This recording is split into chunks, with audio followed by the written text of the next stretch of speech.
నమస్కారం. నేను మీ భవాని. ఈరోజు మనతో పాటు ఉన్నారు హ్యాపీనెస్ కోచ్ అండ్ న్యూమరాలజీ మరియు హెల్త్, కెరీర్, రిలేషన్షిప్ మరియు మనీ పవర్ ఎక్స్పర్ట్ హరిణి గారు. మరి వారితో మాట్లాడి మరిన్ని విశేషాలు తెలుసుకుందాం. నమస్కారం మేడం. నమస్తే భవాని. ఎలా ఉన్నారు? బాగున్నారా? చాలా బాగున్నాను. బట్ మిమ్మల్ని చూడగానే ఒక ఎనర్జీ అనేది ఇలా వచ్చేస్తుంది. బట్ మేబీ మీకు మాకు ఉన్న రిలేషన్ అనుకుంటా.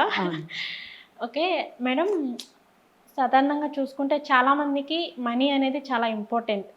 మనీకి చాలా ఇంపార్టెంట్ ఇస్తారు. బట్ కొంతమంది ఏమంటారంటే మనీ అనేది అంత ఇంపార్టెంట్ ఏం కాదు, మనీ లేకపోయినా పర్వాలేదు అంటారు.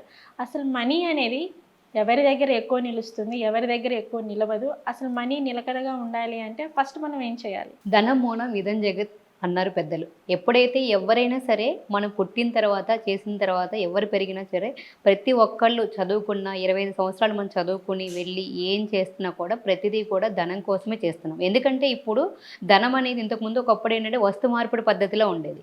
అంటే మనం ఒక వస్తువుని ఎక్స్చేంజ్ చేసుకున్నాం, మనం తెచ్చుకున్నాం. ఇప్పుడు అంతా కూడా ద్రవ్య రూపంలో మారిపోయింది. ఆ ద్రవ్య రూపంలో మారిపోయినప్పుడు ఏమవుతుంది, డబ్బుకి మనకి ఎనర్జీ అనేది ఉంది. ఆ ఎనర్జీ అనేది మనకు ఉన్నప్పుడు ఏంటంటే ప్రతి దగ్గర కూడా ఆ డబ్బు మన మాటల్ని వింటుంది, రెస్పెక్ట్ చేస్తేనే అది మన దగ్గరికి వస్తుంది. చాలామంది ఏమంటారు, డబ్బు నా దగ్గర ఈజీగా వస్తుంది, కుక్కను కొడితే వచ్చేస్తుంది, డబ్బుతో నాకు పని లేదు, ఇంక అంతకంటే ఎక్కువ ఉన్నాయి అని మాట్లాడుతూ ఉంటారు. ఎప్పుడైనా చూడండి, మనం ఎవరిని ఎక్కువ ఇష్టపడతాము, మనతో పాటు హ్యాపీగా ఉండి మనల్ని రెస్పెక్ట్ చేస్తూ మనతో పాటు కలిసి నడిచే వాళ్ళతోటి ఎవరైనా హ్యాపీగా ఉంటాం. మనం చిన్న చూపు చూస్తూ ఎప్పుడూ కూడా నువ్వు చా అనుకుంటూ అగౌరవపరుస్తూ నిర్లక్ష్యంగా ఉంటే మనం వాళ్ళ దగ్గరికి వెళ్తామా? డబ్బు కూడా అంతే. ఎప్పుడైతే అగౌరవపరుస్తామో, వాళ్ళతో సరిగ్గా ఉండము, మాట్లాడము, చెయ్యము, కుక్కను కొట్టినట్టే వస్తుంది, చాలా ఈజీగా తెచ్చుకోవచ్చు, డబ్బుతో నాకేం పని లేదు అని చాలామంది అనుకుంటారు. ఫస్ట్ మన దగ్గర డబ్బు రావాలి, చెయ్యాలంటే ఇవన్నీ వదిలేయాలి. ఎప్పుడైతే మనము ఇలా రోజువారీ పద్ధతిలో మన డబ్బుని రెస్పెక్ట్ చేస్తుంటాం అప్పుడు వస్తుంది. అసలు డబ్బు ఎవరి దగ్గర నిలవదు? ఎందుకు నిలవదు డబ్బు అంటే, ఎప్పుడైతే ఇంట్లో ఆడవాళ్ళతోటి ఎప్పుడు ఏడుస్తూ ఉంటారో, ఇంట్లో కంటతడి పెడుతూ ఉంటారో, ఎక్కడ శుచి శుభ్రత ఉండదో, ఎవరిలో అయితే మన మానసికంగా కూడా ప్రశాంతంగా ఉండమో, మానసికంగా ఎప్పుడైతే దుర్బలంగా అంటే లోపల ఎప్పుడూ కూడా చెడు ఆలోచనలతో ఉంటామో వాళ్ళ దగ్గర అసలు డబ్బు నిలవదు. పెద్దల్ని గౌరవించకపోవటము, ఎవరైనా ఇంటికి వచ్చినా కూడా అతిథులను సత్కరించకపోవటము, మనీని ఎక్కడంటే అక్కడ చిందరవందరగా పడేయటము, దాన్ని తొక్కటము, నలిపేయటము, ఇలా ఎక్కడ చేసినా కూడా మనీ అనేది మన దగ్గర నిలవదు. కోపం ఎక్కువ, మన కోపంతో మన నోరు అనేది ఎప్పుడూ కూడా సంభాళించుకోలేము. ఆ కోపంలో ఎట్లా పడితే అట్లా మాట్లాడుతూ ఉంటాం.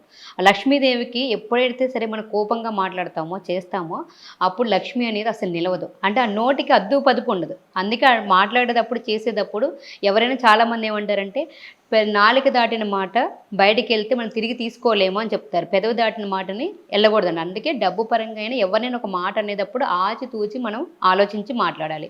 మనకి ఎప్పుడు కూడా కంట్రోలింగ్ పవర్ అనేది ఉండాలి. ఎవరిని కూడా ఎప్పుడు కూడా గౌరవించేలాగా ఉండాలి. కానీ ఎప్పుడూ మనం వాళ్ళని ఏదో ఒక రకంగా అంటూ చేస్తూ బాధ పెట్టేలాగా మన మాటలు ఉండకూడదు. ఇంకొకటి, ఎప్పుడు కూడా పాత బట్టలు, చిరిగిపోయిన బట్టలు కానీ పాత బట్టలు కానీ ఫోల్డింగ్ లేకుండా ఉన్నాయి కానీ ఎట్లా పడితే అట్లా ఉంచుకోవద్దు. ఎప్పుడు కూడా పనికిరాని వస్తువులన్నింటినీ తీసేసి మనం ఎప్పుడూ కూడా మంచిగా నీట్గా హెల్దీగా ఉండేలాగా చూసుకోవాలి. ఇంకోటి ఏంటంటే, మన పెద్దల్ని ఎవరైతే బ్రాహ్మిన్స్ కానీ పెద్దవాళ్ళని కానీ మన మతవాదులు ఎవరైతే మత గ్రంథాలని కానీ వీటిని ఎవరైతే అగౌరవపరుస్తారో వాళ్ళ దగ్గర డబ్బు అనేది నిలవదు. ఎప్పుడు కూడా వీటిల్లో మనం ఎప్పుడు కూడా వీటిని ఇవన్నీ పాయింట్ ఆఫ్ వ్యూలో ఇవన్నిటిని కూడా మన లోపల ఉన్న తొలగించుకొని మనమైతే ఎప్పుడైతే కూడా వీటన్నిటి నుంచి కూడా ఈ కోపము, జెలసీ, ఈ మన శుభ్రత లేకపోవటము, మానసికంగా కూడా ప్రశాంతంగా లేకపోవటము, ఎవరిని పడితే వాళ్ళు మాటలు అంటూ ఉంటాం, ఇలాంటివన్నిటిని కూడా మనం తొలగించుకున్నప్పుడు మన దగ్గర డబ్బు వస్తుంది. డబ్బు బాగా నిలిచే ప్రదేశాలు ఏంటి అంటే, మనకి బాగా పాలు కానీ పసుపు కుంకాలు కానీ సౌభాగ్యం కానీ, మనం ఎప్పుడు కూడా ఇండ్లు కలకల్లాడుతూ నీట్గా అందంగా ఉన్న దగ్గర, ఇలాంటి ప్రదేశాల్లో ఎప్పుడైతే సంతోషంగా ఆడవాళ్ళు కానీ ఇంట్లో పిల్లలు కానీ ఎప్పుడు ప్రశాంతమైన వాతావరణం, కలహాలు లేకుండా ఉన్న చోట డబ్బు బాగా నిలుస్తుంది. మనం డబ్బు బాగా రావాలి, మన దగ్గర నిలవాలి అంటే ఎప్పుడైనా సరే డబ్బుని మనం చాలా రెస్పెక్ట్గా చూసుకోవాలి. డబ్బు మన దగ్గరికి వచ్చేటప్పుడు కూడా తేలికగా చూడొద్దు, దాన్ని అగౌరవపరచొద్దు. నీట్గా మన పర్సులో పెట్టుకున్నా ఎక్కడ పెట్టుకున్నా నీట్గా పెట్టుకోవాలి, దాన్ని చాలా బాగా ఉండాలి. ఇవన్నీ కూడా ఏంటంటే మనకి పురాణాల నుంచి నారద మహర్షి కూడా శ్రీ మహావిష్ణువుని అడిగినప్పుడు ఆయన చెప్తాడు, శ్రీ మహావిష్ణువు నారదుడికి చెప్తాడు, లక్ష్మీదేవి ఎక్కడెక్కడ ఉంటుందని అడిగినప్పుడు ఇలా ఉంటే మన దగ్గర ఉండదు, ఇలాంటి శ్రీ మహావిష్ణువు చెప్తాడు నారదుడికి ఏమనంటే, ఎక్కడైతే ఆడవాళ్ళు ఏడుస్తూ ఉంటారో, పెద్దలను గౌరవించరో, ఏమైతే చేయరో, మనం ఎప్పుడు కానీ వృధా ఖర్చులు ఎక్కువ చేస్తూ ఉంటాము, రెస్పెక్ట్ లేకుండా ఉంటాము, అంటే వచ్చిన డబ్బుని ఇమీడియట్గా పంపించేస్తూ ఉంటాము. కొంతమంది ఏంటంటే వేరే మతాలను కానీ గ్రంథస్తులు కానీ ఇక్కడ ఏదో రకంగా పెద్దవాళ్ళని కానీ బ్రాహ్మిన్స్ కానీ ఇప్పుడు ఎవ్వరం కూడా రెస్పెక్టబుల్గా మాట్లాడట్లేదు, చాలా తక్కువ అయిపోయింది.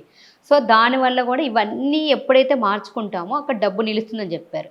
ఈ డబ్బు ఉండేవన్నీ కూడా ఏంటి, శుభకార్యాలు ఎక్కువ జరిగే చోట మనకి పసుపు, ఎక్కడైతే పూలు పళ్ళు పసుపు ఆకుపచ్చని తోరణాలు ఇవన్నీ కూడా కళకళలాడుతూ చిన్నపిల్లల నుంచి పెద్దవాళ్ళ దగ్గరికి వాతావరణం ఎలా ఉంటుందో అలాంటి చోట మనకి డబ్బు బాగా నిలుస్తుంది. డబ్బు బాగా మీ దగ్గరికి రావాలి, నిలవాలి, చెయ్యాలి అంటే మన దగ్గర ఉన్న ఈ పాత అలవాట్లని, ఇంకొకటి బాగా మోస్ట్ ఇంపార్టెంట్, బాగా పొద్దుపోయే వరకు పడుకుని ఉండటము, సూర్యాస్త సమయంలో నిద్రపోవటము, మళ్ళీ సూర్యాస్త సమయంలో ఎవరైనా సరే బ్రహ్మ ముహూర్తంలో మనం ఎక్కువ భోగ విలాసాలకి చేయటం కానీ, నైట్ మళ్ళీ ఈవినింగ్ టైంలో కూడా పడుకుని మనం ఫుడ్ తీసుకోవటం, ఇలాంటి టైంలో చేసినా కూడా లక్ష్మీదేవి నిలవదు. ఎవరైతే సోమరితనంతో ఉంటారో, పని చేయరు, అంతా కూడా టైం వృధా చేస్తూ ఉంటారో వాళ్ళకి ఎక్కువ డబ్బు అనేది లక్ష్మీదేవి ఉండకుండా వెళ్ళిపోతూ ఉంటుంది. మనం ఏ పని చేసినా కూడా చిత్తశుద్ధితో, ప్రేమతోటి, ధ్యానంతో ఎలా అయితే వర్క్ చేస్తామో అప్పుడు ఆ లక్ష్మీదేవి మనకి మనకి వస్తుంది, ప్రసన్నం అవుతుంది, మనకి ఏం కావాలన్నా కూడా మన దగ్గరికి ఇస్తూ ఉంటుంది. అందుకనే డబ్బుని ఎప్పుడు కూడా రెస్పెక్ట్ చేయండి. ఆ డబ్బుకి మూలంగా ఉన్నది ఏంటి, లక్ష్మీదేవికి మనకు ఉన్నది ఇప్పుడున్న కరెన్సీనే. ఆ కరెన్సీని ఎప్పుడైతే మనం రెస్పెక్టివ్గా చూస్తామో, చాలామంది అంటారు డబ్బు లక్ష్మీదేవి అవుతుందా, లేదంటే కరెన్సీ ఇది అవుతుందా అంటే ఇప్పుడు లక్ష్మీని పూజించినప్పుడు చేసినప్పుడు ఇన్ని పూజలు చేసిన తర్వాత మన అవసరాలు తీర్చేది ఏంటి, కరెన్సీ, డబ్బే కదా. ఆ డబ్బు వస్తేనే మన ఇంట్లో ప్రాథమిక అవసరాలు తీర్చుకుంటాము, పిల్లలను చదివించుకుంటాము, మనం ఏది చేసుకోవాలనుకున్నా. ఇప్పుడు జీవనాధారానికి అంతటికి ఆధారమైంది లక్ష్మీదేవి. అంటే ఆ లక్ష్మీదేవికి నిదర్శనంగా ఉన్నది కరెన్సీ. ఆ లక్ష్మీదేవికి నిదర్శనంగా ఉన్నది ఆ లక్ష్మి ఏదైతే ఏ రూపంలో ఉంది, ఈ నోట్ల రూపంలో ఉంది. ఈ నోట్స్ని మనం రెస్పెక్ట్గా చేసి, ఈవెన్ చిల్లర, చాలా వాటికి చిల్లరని ఎక్కడంటే అక్కడ పడేస్తూ ఉంటాం. ఆ చిల్లరని కూడా ఒక బౌల్లో పెట్టుకోండి, అంటే ఏదైనా ఒక డబ్బా పెట్టుకుని ఆ డబ్బుల్లో ఎక్కడంటే అక్కడ పడేయకుండా చేయకుండా జాగ్రత్తగా ప్రతి ఒక్కటి రెస్పెక్ట్గా పెట్టుకోండి.